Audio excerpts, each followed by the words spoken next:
Good evening, Georgia State. GSU News. Christian here tonight, and I'll be your host.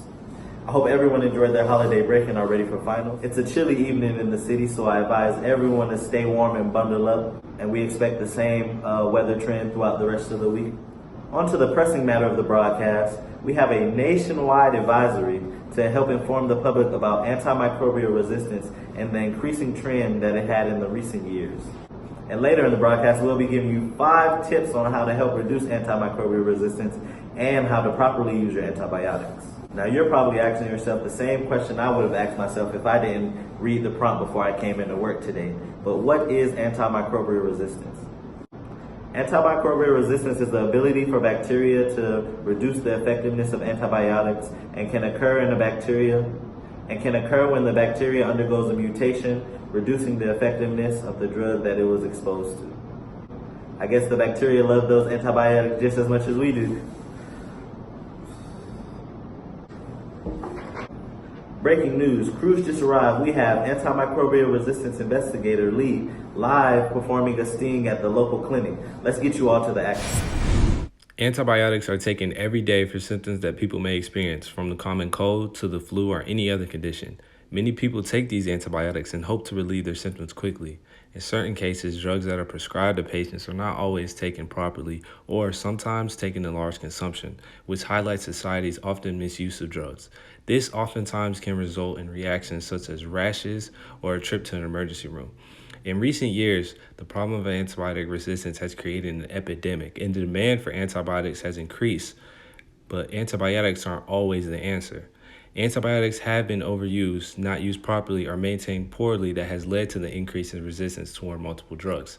Society at times can be unaware that these antimicrobial genes are not only in the drugs, but also in personal care products such as toothpaste and soap. In fact, a study done in 2018 by Environmental International found that triclosan, an antimicrobial chemical agent, can be found in many personal care products and is able to coordinate conjugative transfer of antimicrobial resistant genes carried by plasmids. Knowing more about potential antibiotic resistance is important so that people are aware of the possible resistance they might be susceptible to.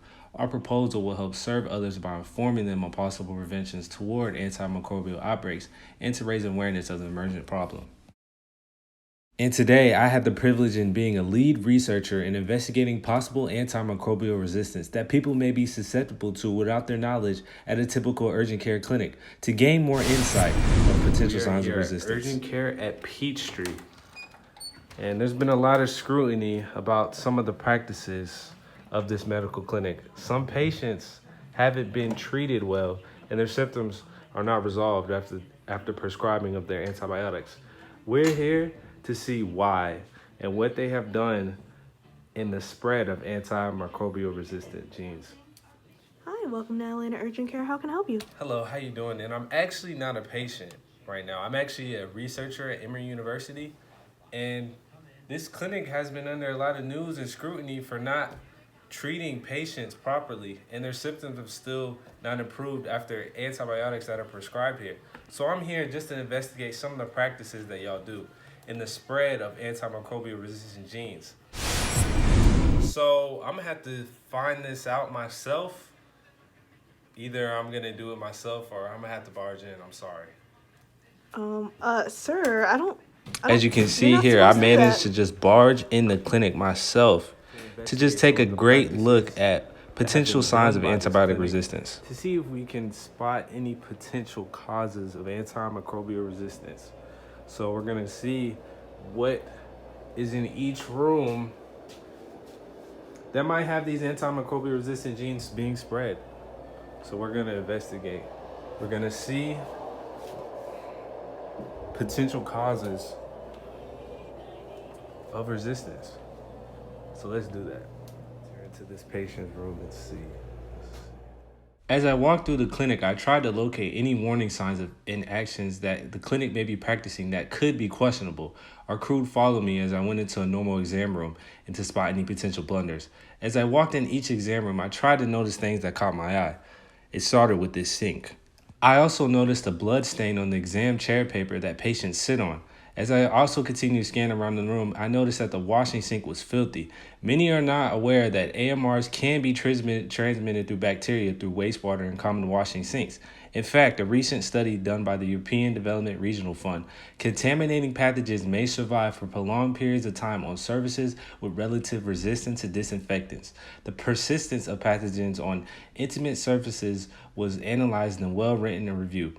Most of them survive on months on dry surfaces, but certain pathogens need humidity for survival. I also noticed an open bottle of betadine, an antiseptic wound prep, a topical antiseptic that provides protection against a variety of germs for minor cuts, scrapes, and burns. Betadine has been studied in emission of bacterial resistance when improperly managed or exposed to outer environments. I also noticed this Rocephin needle that is used to treat many bacterial infections is just sitting on the counter, not in the sharps container or not even in the trash. This is susceptible to many forms of cross-contamination, which is not good. So as you can see, there are a growing number of cases where antimicrobial resistant genes are duplicated and transmitted through the overuse of antibiotics. Sometimes when antibiotics are not taken in proper manner, it can spread those genes. Welcome back. As you saw, we have reportedly live at the scene. We'll get back to him momentarily. But for now, we have 5 tips to better help reduce antimicrobial resistance. Tip number 1, talk to your healthcare professional about antibiotic resistance. This can help you determine whether your illness requires antibiotics or not. That leads us into our second tip of the evening. Do not take antibiotics for a viral infection. Viral infections include cold, flu, sore throat not pertaining to strep throat, and some ear infections. On to the third tip. Healthcare professionals do not advise you to save your antibiotics for the next time you get sick or contract the illness, and advise you to only take the antibiotics for the prescribed time period. The fourth tip on helping reduce antimicrobial resistance will be to not use antibiotics prescribed to family or friends or individuals who contracted a similar illness previously. The antibiotic prescribed for them might not be appropriate for your illness and would only work as a causative agent on increasing antimicrobial resistance. And that concludes our program. Y'all heard it here first, and hopefully you utilize the 5 tips given on decreasing antimicrobial resistance. Good evening.